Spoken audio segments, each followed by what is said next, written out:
no mar, como atravessavam incólumes, e fizeram isso guiados por Moisés. Não foi pelo Caio, por Moisés. Todos é a outra ênfase, todos eles. Está falando com gente que sabia. Todos eles comeram de um só pão.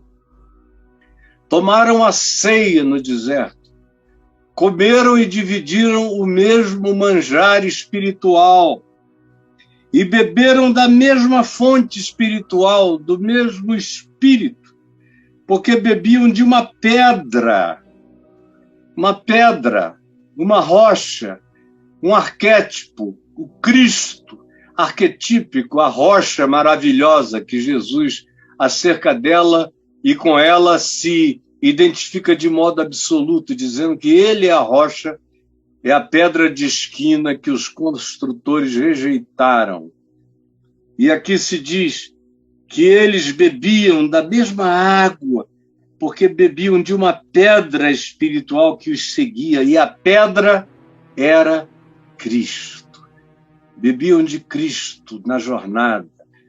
O anjo do Senhor, que gritou e pregou contra eles, conforme diz Juízes, se a minha memória não falha, aqui no capítulo 2, lá em Boquim, que significa o lugar do pranto, quando o anjo do Senhor, o Cristo eterno, antes de Jesus, se levantou e pregou a eles. É uma pregação do Cristo eterno antes da sua encarnação em Jesus. E o Cristo falou, e eles choraram. E o nome daquele lugar se chamou Boquim, que significa o lugar do pranto. Então era um pessoal que tinha tido experiências de todas as naturezas. Eles tinham sido batizados por aspersão, batizados por imersão, batizados na nuvem, batizados no mar, batizados com Moisés. Todos eles comeram do mesmo maná, do mesmo pão, participaram da mesma graça, se alimentaram e beberam da mesma fonte, comeram de Cristo. No caminho, era Cristo quem estava lá na jornada. E se manifestou de tantos modos diferentes, até mesmo como uma pedra. Uma pedra que, se Moisés a ela falasse, dissesse, por favor, dá-nos água, ela brotaria. Quando invocavam, a água brotava até do chão, pois eles bebiam de uma pedra espiritual, de uma fonte espiritual que os seguia. E a pedra era Cristo. Então, olha só, a gente anda, a gente sabe, a gente recebe, a gente crê que batismo salva, crê que a ceia salva, crê que conhecimentos salvam, crê que saber mais de Deus do que os outros que estão à nossa volta é um conhecimento que nos põe acima do bem e do mal. Mas o que se diz a respeito dele, continua no verso 5, olha só o que se diz deles.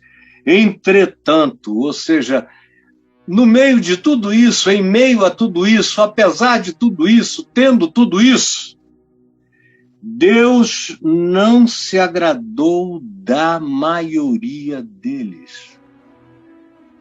Batizaram-se, tomavam a ceia, recebiam o Espírito, ouviram a palavra de Cristo. Entretanto, tendo tanto, apesar de tanto, Deus não se agradou da maioria deles. E aqui acaba esse papo de eu vou me batizar para Deus se agradar de mim, eu tenho que tomar a ceia de tanto em tanto tempo, a ceia formal. Eu tomo a ceia de manhã, de tarde e de noite. Toda vez que eu como, eu tomo a ceia, eu agradeço. A ceia é a gratidão, é o encontro do amor, é o encontro ágape, é o encontro da graça. São ações de graça, de gratidão. Eucaristia significa manifestação de gratidão. É a ceia. Então, a ceia eu tomo o dia inteiro. De vez em quando eu tomo com os irmãos, ou às vezes com a minha família toda, reunidos. Formalmente, a gente parte o pão e toma um cálice. Em nome do Senhor, em memória do Evangelho. Agora, isso não garante nada, isso é só o entretanto. Entretanto, apesar disso, Deus não se agradou da maioria deles, razão porque ficaram prostrados. É gente que não completa a viagem, gente que não se levanta mais. Outro dia eu tive uma notícia tão triste. Eu tenho tido muitas notícias tristes sobre gente do passado que morreu e em plena força. Dá muita dor quando você vê uma pessoa ainda jovem, forte, ou seja jovenzinho, ou seja na meia-idade, ou seja ainda com vigor, para ir adiante, cair prostrado por causa da Covid, que mata. Agora, pior ainda, porque esses você fica com a dor de que tenham morrido sob uma enfermidade tão patética, tão ridícula, tão ignóbil, sim, que simplesmente chega e mata, ou deixa sequelas definitivas. Mas em mim dói muito mais notícias de gente que não morreu ainda. Como outro dia eu perguntei por um amigo meu, a outro amigo. Falei, cara, como é que está o fulano? Eles trabalhavam juntos na mesma igreja, eram pastores juntos. Aí ele falou, meu irmão, o fulano deixou tudo. Quem olha assim de longe parece que ele esqueceu de tudo. Ele está na rua, fumando crack, cheirando pó, vivendo como uma pessoa sem teto. E eu fiquei ouvindo aquilo, parecia que esse ser tinha morrido e voltado de outro modo. Porque eu conheci bonito, cheiroso, sorridente, dentes bonitos, um sorriso feliz, uma atitude agradável. E, de repente, 20 anos, 25 anos depois, eu pergunto por ele, porque nós moramos distantes um do outro, e nunca fomos tão próximos, só quando eu ia à cidade deles. E aí eu ouço isso. É impensável, inconcebível. Agora, esse homem foi batizado, esse homem comeu e partiu pão, ministrou, esse homem bebeu da fonte espiritual e compartilhou dela e seguiu a Cristo. Entretanto, ficou caído e prostrado pelo caminho, alguma coisa se desviou, se desalinhou entre mente, sentimento, emoção. Houve um desalinhamento.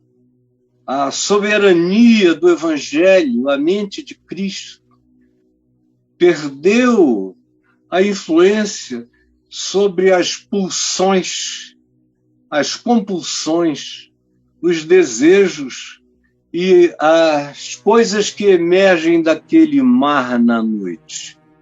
Como eu orei hoje no início, emergem do inconsciente da gente, coisas que não estavam tratadas, que estão aí embaixo e que um dia eclodem.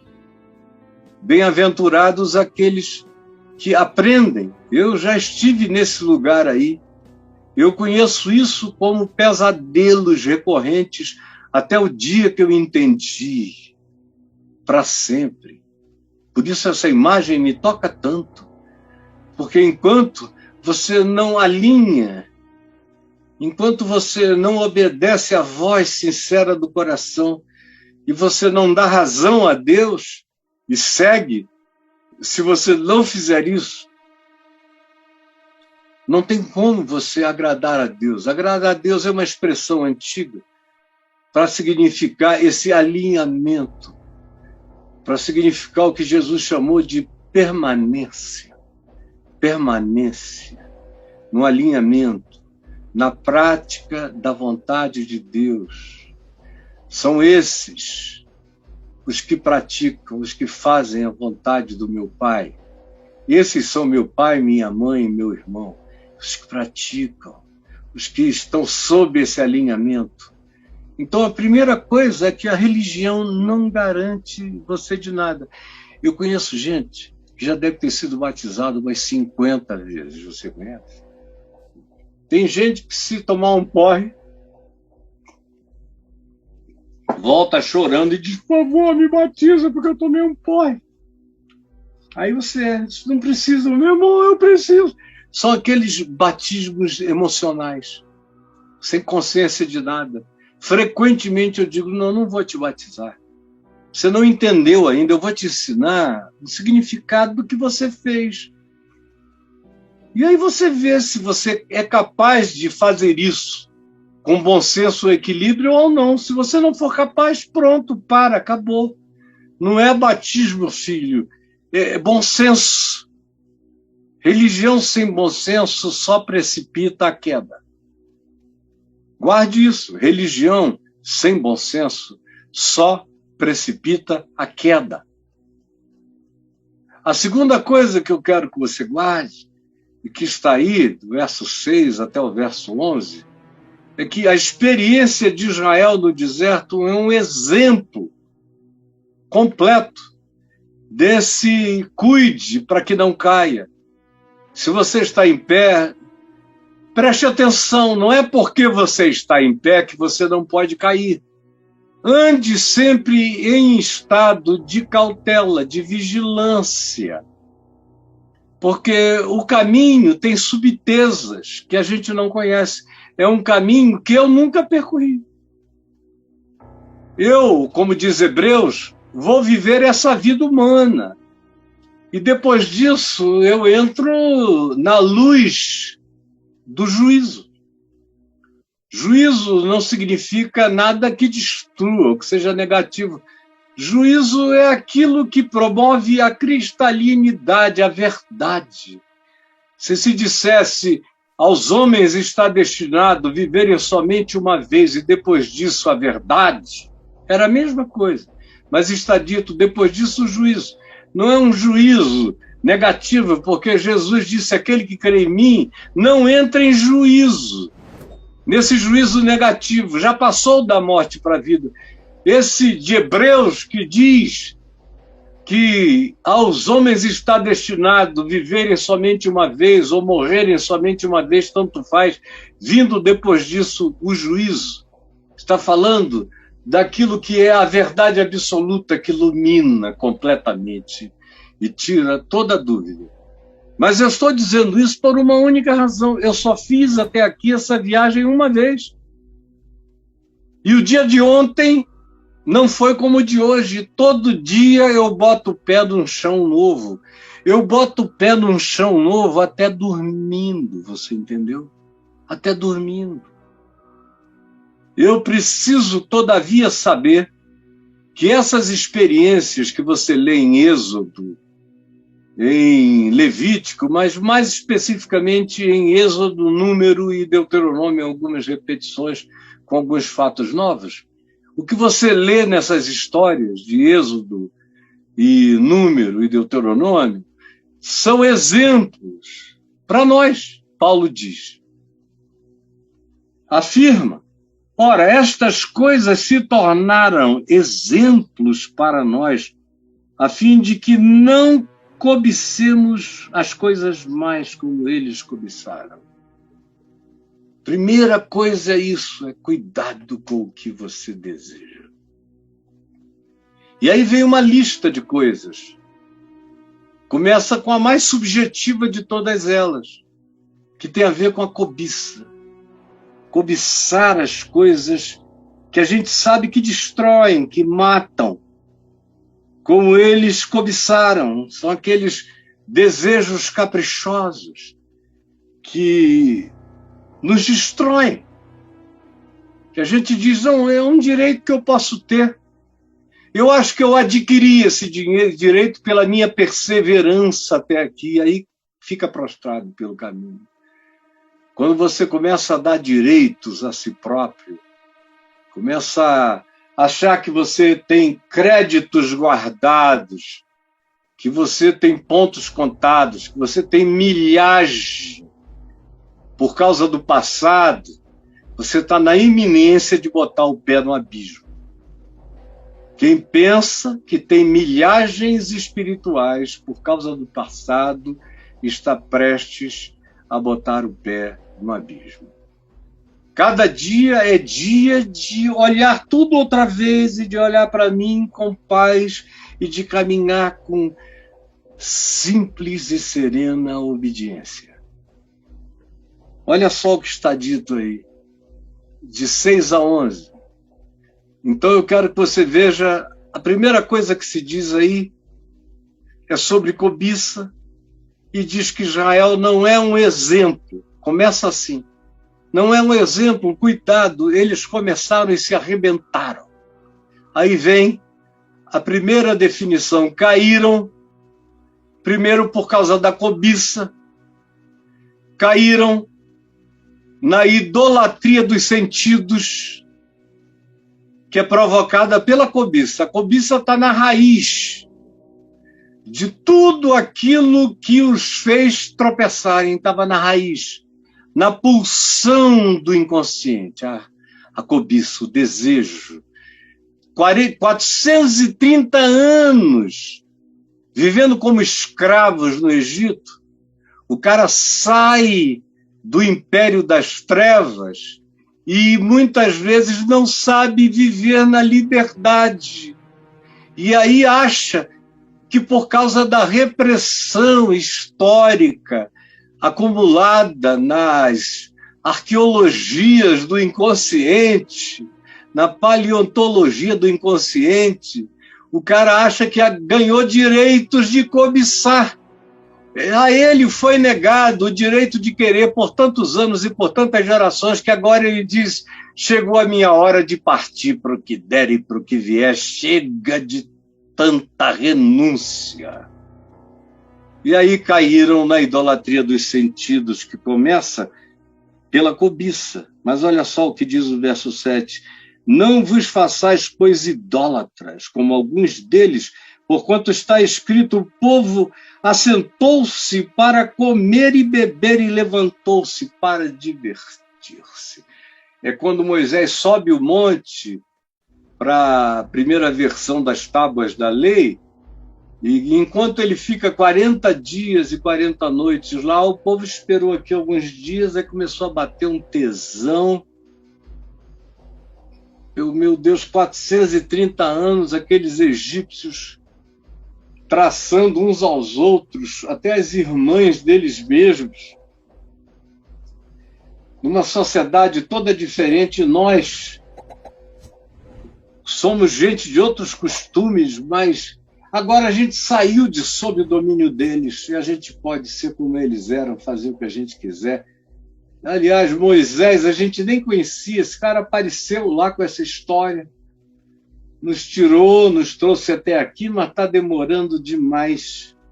Aí vai batendo aquela pressão no ventre das mulheres, aquele tesão nos homens. Aí quem tem vinho aí, eles foram botando, trazendo os vinhos, as comidas, as bebidas, aí foi todo mundo comendo e bebendo, comendo e bebendo. Daqui a pouco o cara já estava tão bêbado que estava em cima da mulher do outro, ai, que peitos lindos, e o outro aqui já com a mão atolada na mulher do outro, aí vai aquela loucura. Quem gostava do que manifestou-se ali foi um grande bacanal, uma grande orgia. Todo mundo fez o que quis, deu o que quis, pegou o que quis, bebeu tanto quanto quis. Entraram num estado de dias e dias e dias de loucura, de sandice absoluta. O nosso carnaval é uma festa de puritanos, perto do que eles fizeram ali naquele deserto. Quando Moisés desceu, 40 dias depois, olhou e viu aquele bacanal, aquela loucura, aquele povo doido, todo mundo correndo nu, um atrás do outro. Era uma loucura horrorosa. Foi por isso que Moisés quebrou as tábuas e jogou o pó das tábuas na água e mandou que o povo bebesse a água com o pó das tábuas da lei. Caíram na idolatria dos sentidos. Veja que vem a cobiça. E aí o povo se levantou para essa diversão, para se permitir a idolatria. Você diz, qual é a idolatria? O bezerro de ouro? E o bezerro de ouro é consequência. O que aconteceu à volta do bezerro de ouro, aquele culto aos sentidos, ao comer, ao beber, ao traçar, ao possuir, ao trocar, a swingada, a surubada em torno daquela divindade dos prazeres, dos sentidos, do culto ao desejo, ao erotismo. Essa é a grande idolatria. É o culto aos nossos próprios sentidos, a insaciabilidade das nossas cobiças e desejos. Aí veio uma outra coisa, caíram. Caíram por quê? Caíram na orgia que cresceu no vazio. No vazio. Eles andaram aquele tempo, aqueles dias do mar até lá, foram batizados, comeram do maná, beberam da água espiritual, ouviram advertências e palavras de vida, de como deveriam viver.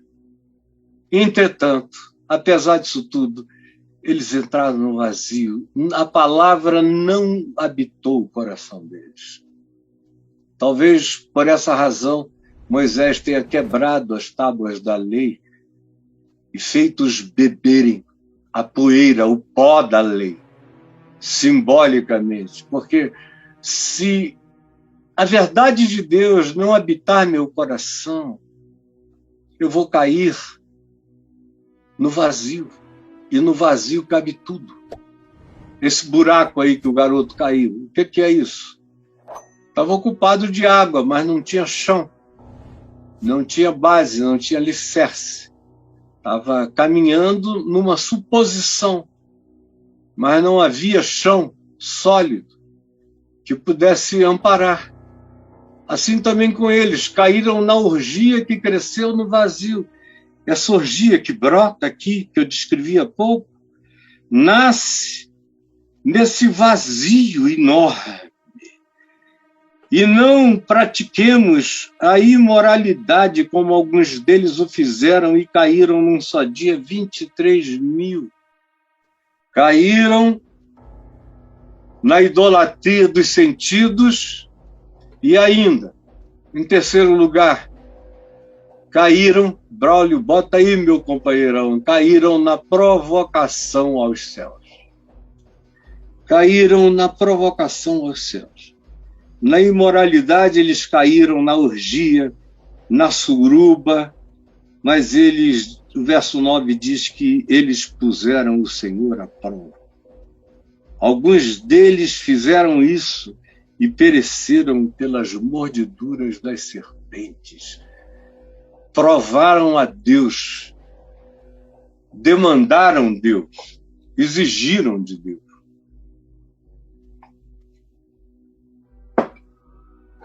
Anteontem eu estava conversando com um ateu no telefone e ele me falou de coisas que ele tinha pedido para Deus, se Deus quisesse uma chance de ser Deus para ele, que se manifestasse assim e assado.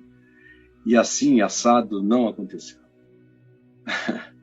Aí eu falei, normal, né?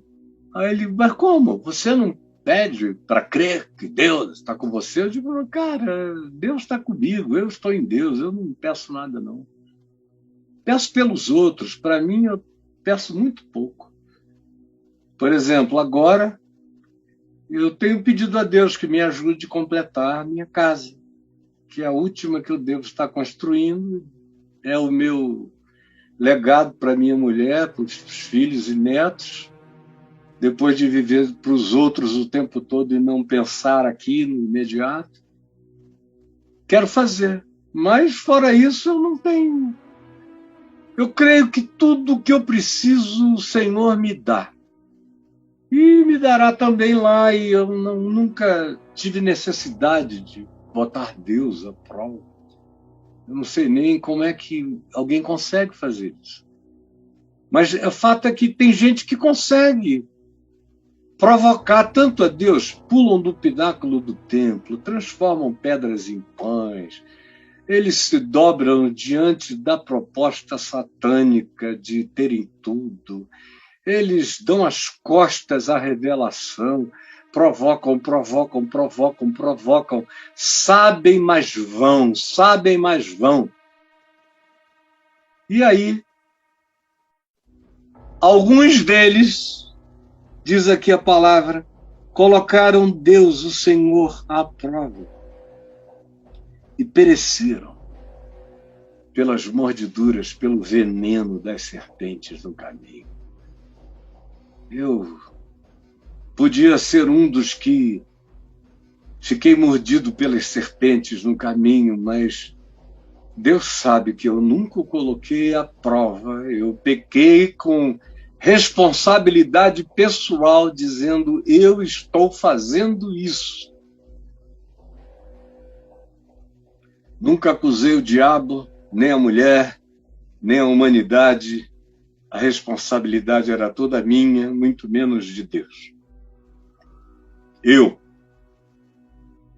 tenho que aprender a viver com as consequências. Agora, a gente precisa saber, nós, povo de Deus, povo do Evangelho, povo da graça, povo do batismo, povo da ceia, povo da comunhão, povo da palavra, precisamos saber que nós precisamos ter cuidado para não botarmos o Senhor à prova.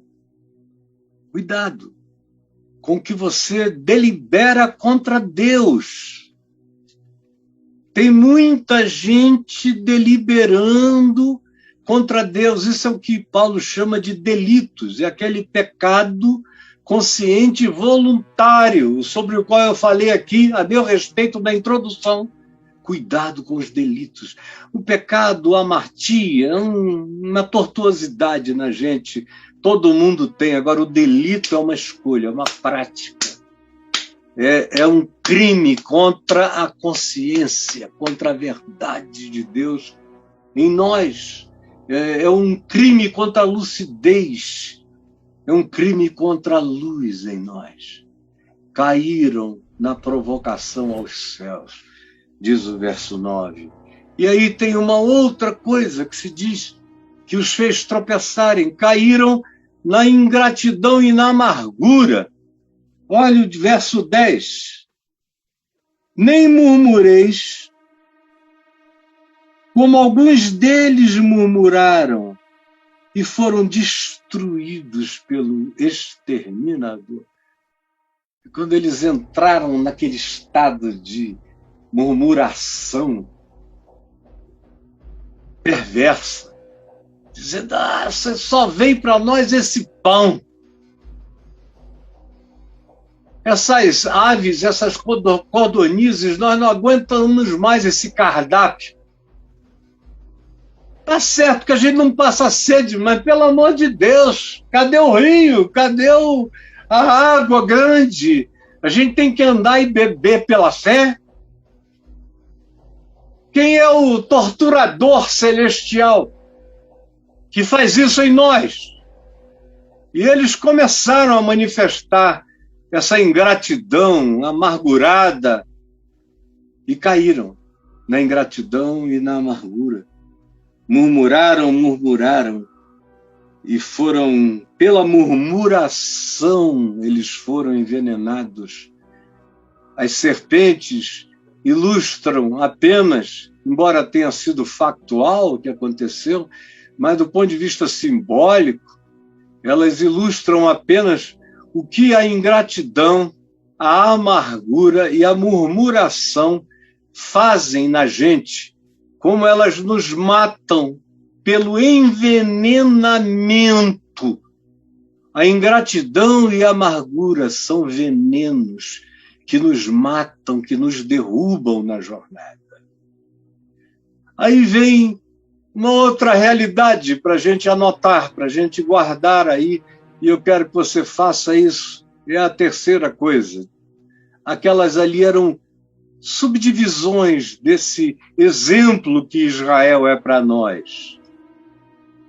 Todas essas coisas podem ser, todavia, vencidas no caminho, entendeu? A gente pode vencê-las, a gente não precisa ter essa história para contar. Eu queria, Deus sabe, ter vivido os anos posteriores da minha vida como eu vivi os primeiros 25 anos.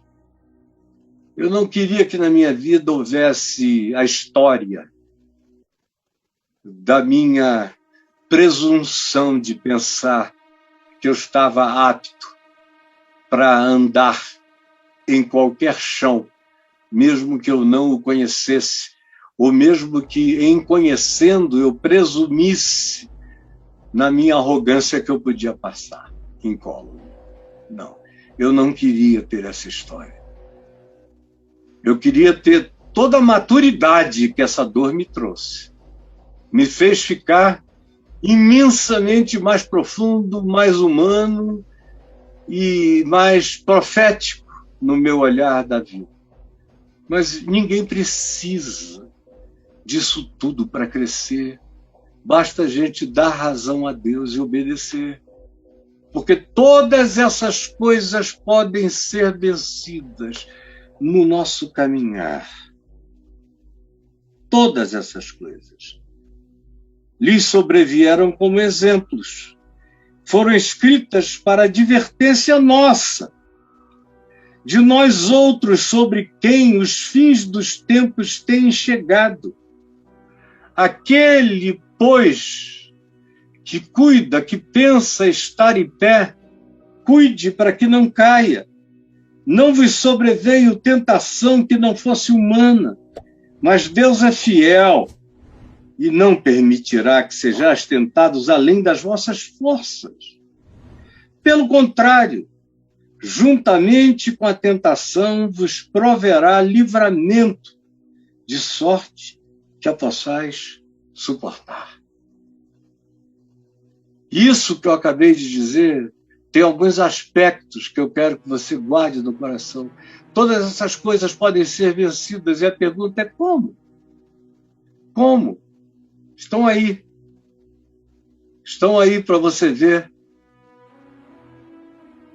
A gente vence essas coisas, todas essas coisas, andando sem presunção. Cara, o problema diabólico é a presunção, é você pensar que pode. É você pensar que chegou num lugar onde o diabo não tem mais golpe nenhum para aplicar, que você sabe tudo. A gente cai na presunção e na presunção a gente cai.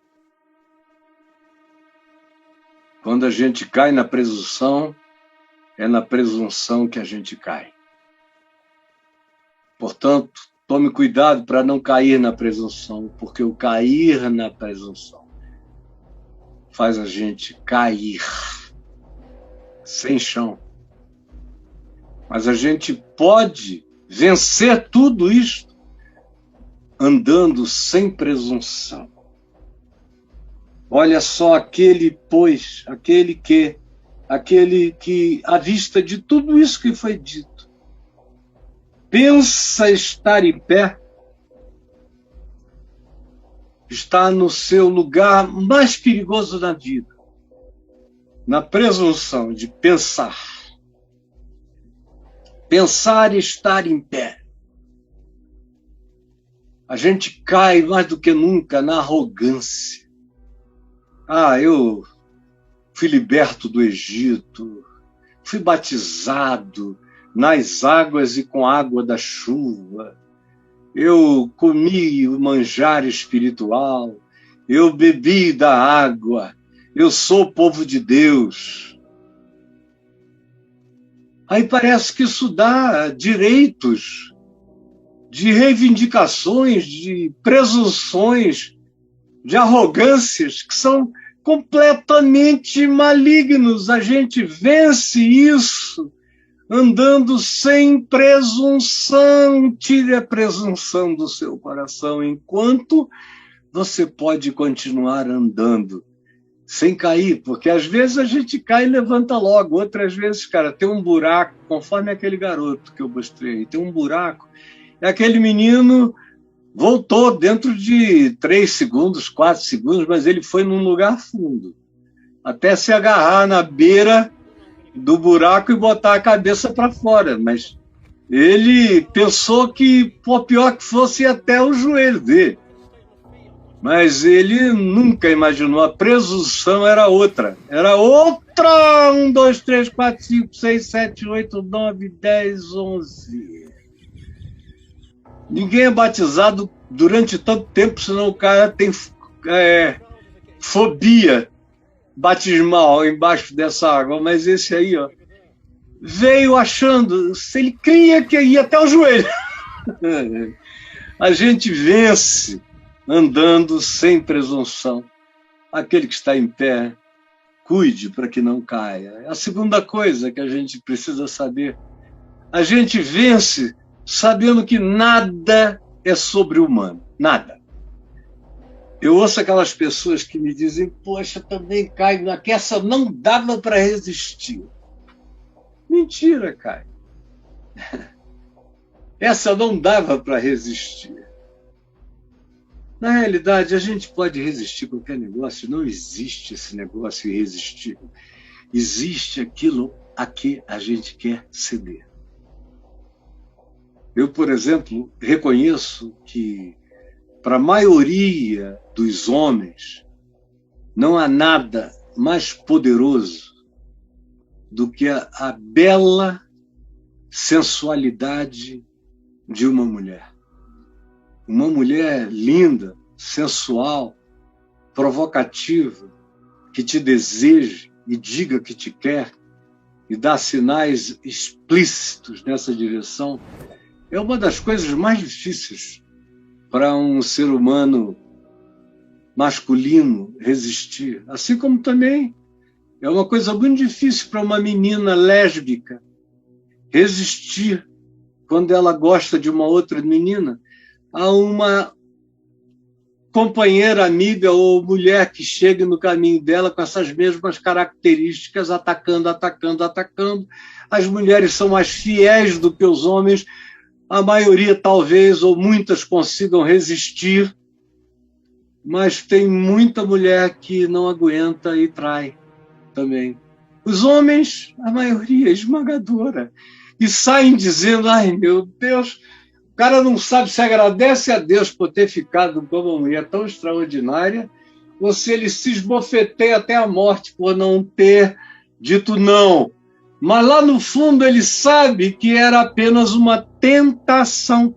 Tentação não é uma obrigação, não é um poder irresistível, não é nada disso. Tentação é apenas uma cobiça que se levantou em mim, dizendo que, quem sabe, por causa da oportunidade, eu possa usufruir daquilo sem consequências negativas.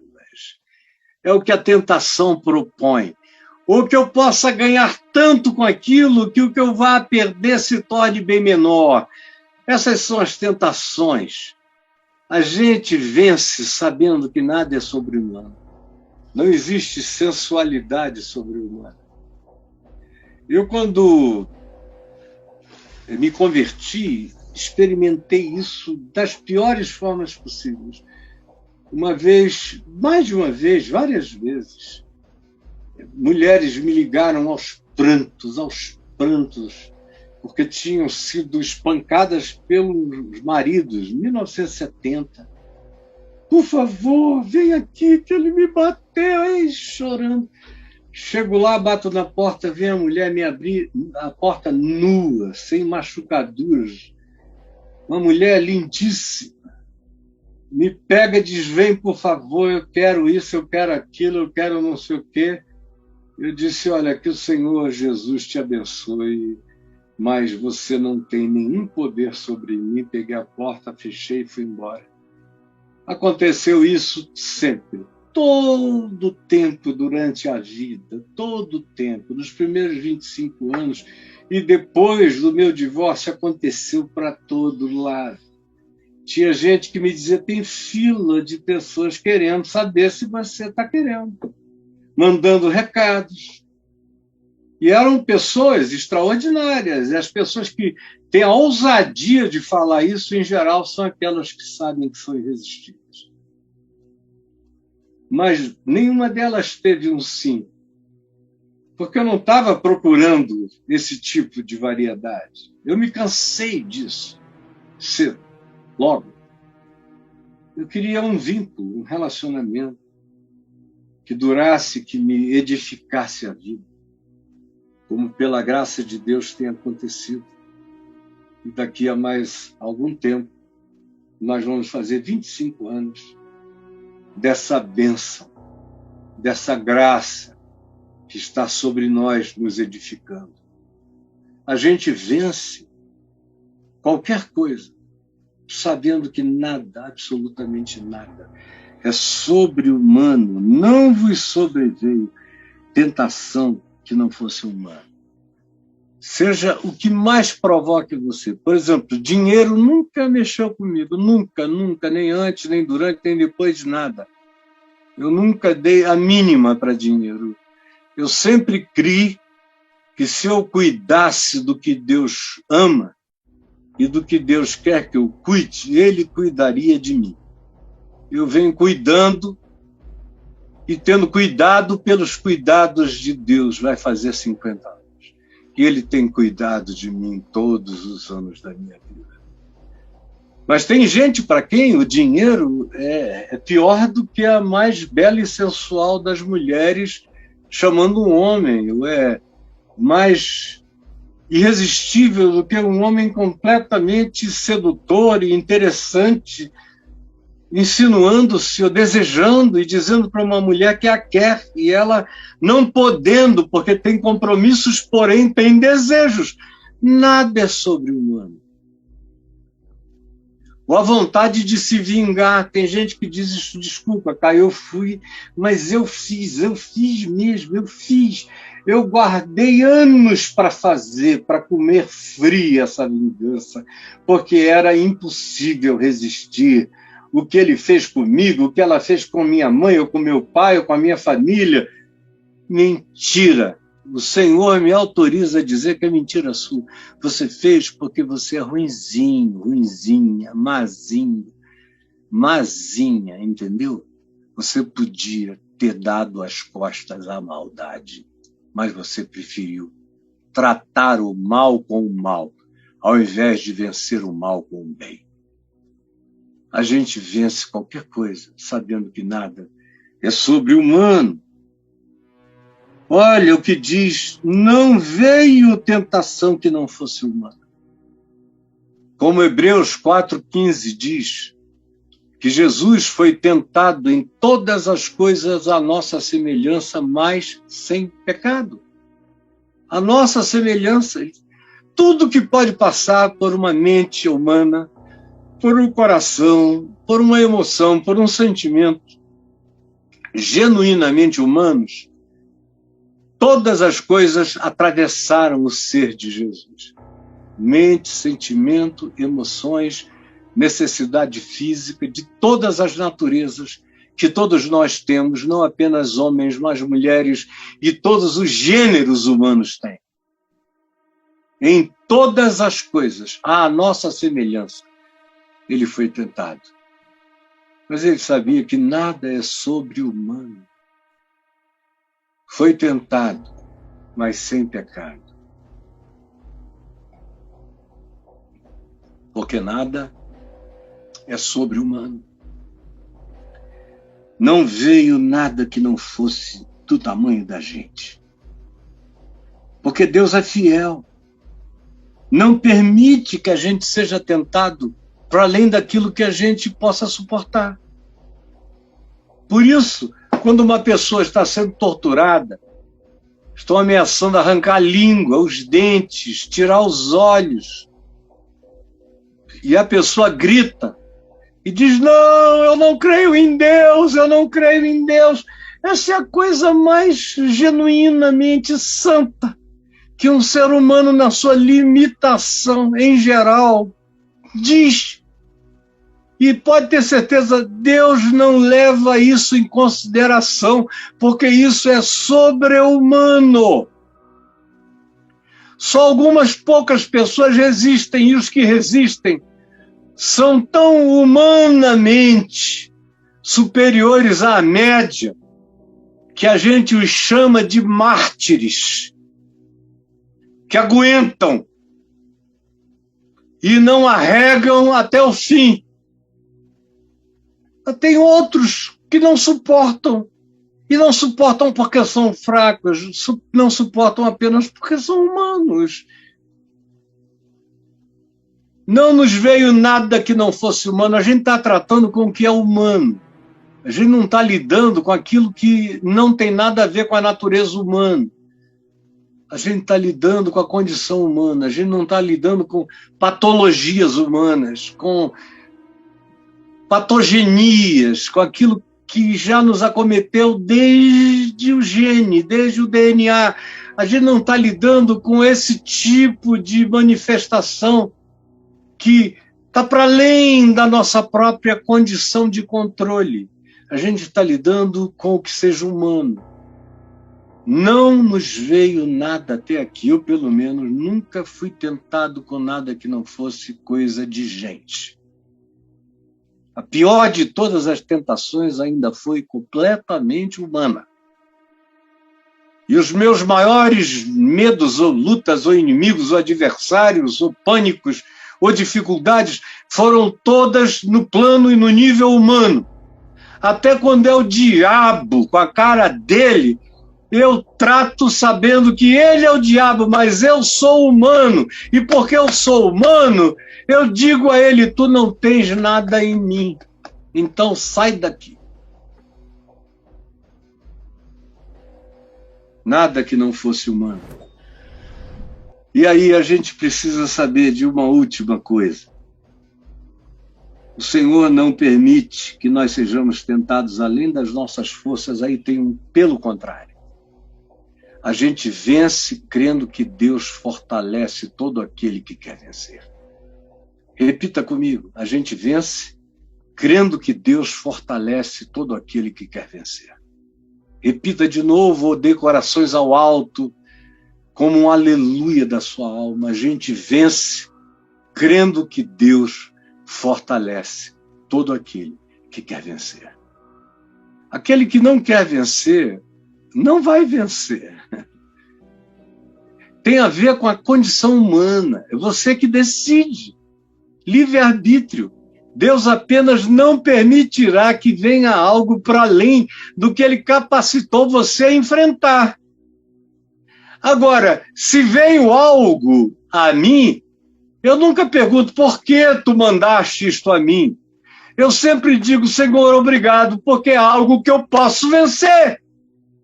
Porque tu não permitirias que eu fosse tentado além das minhas forças. Então eu